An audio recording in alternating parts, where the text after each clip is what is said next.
Hey everybody, it's Penny. It is 12:43 a.m. And so yes, it is a day of chemo day. The first day of chemo, September 14th, 2015. So don't worry, I'm about to go to sleep. I'm going to take a nice hot bath and relax and listen to my gospel music and I'm going to go to sleep. I don't have to be there till 8:30 in the morning. It's more than enough time for me to get some rest. So I sort of wrap my hair up. So just did as much as I could to get prepared for tomorrow. And, I just want to make sure that my family and my friends and my support system, they're aware of things, what to look for, what and to look out for, and when to call a doctor and who to call. So what I did was I tried to prepare as much as I could by creating a schedule. And this right here has my schedule and even the chemo, I'm zoom in, chemo backpack has the ice pops, the Kindle, my phone, my nausea patches and pills, $50 copay, prayer blanket, devotional reading, anointing oil, water bottle, and tea bottle, because it's very important that you hydrate yourself as you're getting the chemo. I also have the notes and from the doctor that was customized for me for the dose for the AC and weekly Taxol to let me know what to do, especially like if you have a fever 100.5, when to call the office. This is a good little cheat sheet that's made just for me for my consultation. And then I have the Lunesta. These are the side effects for understanding your risk of infection. What are the signs of infection for my family to know about? And also what you can do to protect yourself from infection. So how people can care for me. So that's after reading all the literature that they gave me. It's a lot to read and process. And then I have to get to the practical stuff. So I'm still going to pack my bag. Here's my little chemo backpack. I guess I'll use that one. And I also, as you can see right here, I have a couple of things. So first, I'm going to start with communion. Our church mother and one of our deaconess and missionaries came over to give me the communion cups, and it was confirmed between her and another person who didn't even speak with each other that God wanted me to take communion. So each day that while I'm doing chemo, I'm going to take communion. So these are the cups right here. The first round is once a week for 4 weeks, and then all the way to, then I go weekly for 12 weeks to 12 weeks for the second dose of medication. So I probably get another box of that. I also have with me these are the pills, the nausea pills.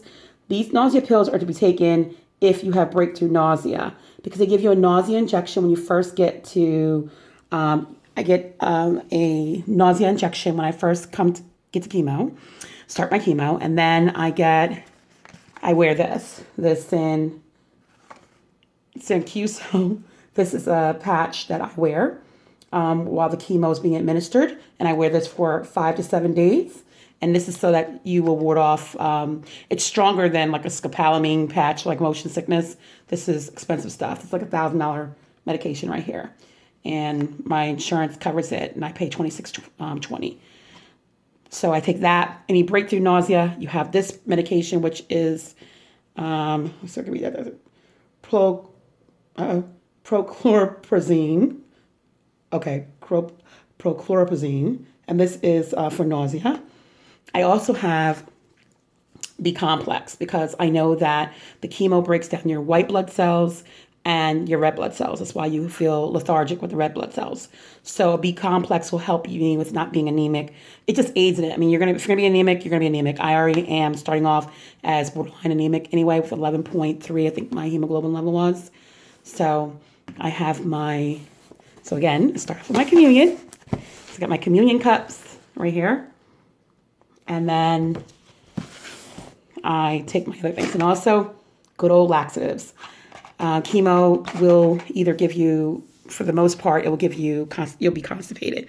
And if you need any pain meds, it'll constipate you and bind you. So take that before there's a problem after reading all the literature. So I've done that, done all the work right now that I need to do on the physical side. And God's going to do all the rest of the work on the spiritual side and do the healing. So keep me in prayer. Rough day, rough night. We're getting everything together. Just a lot of getting everything together. Just a lot to do. So keep me in prayer. My head's in this game. I'm ready to start this tomorrow, well, today. So I love you guys. Love you, love you, love you.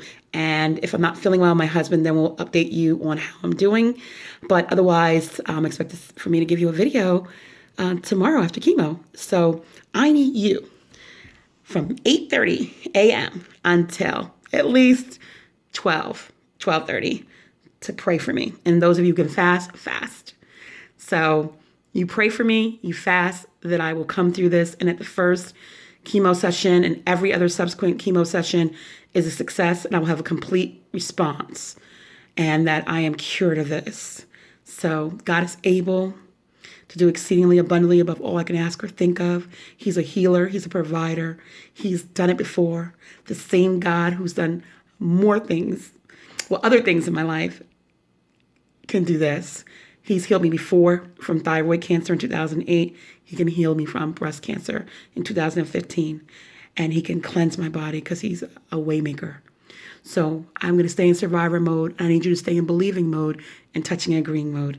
I love you guys with the love of Christ. Thank you so much for being my support system. Survivor mode.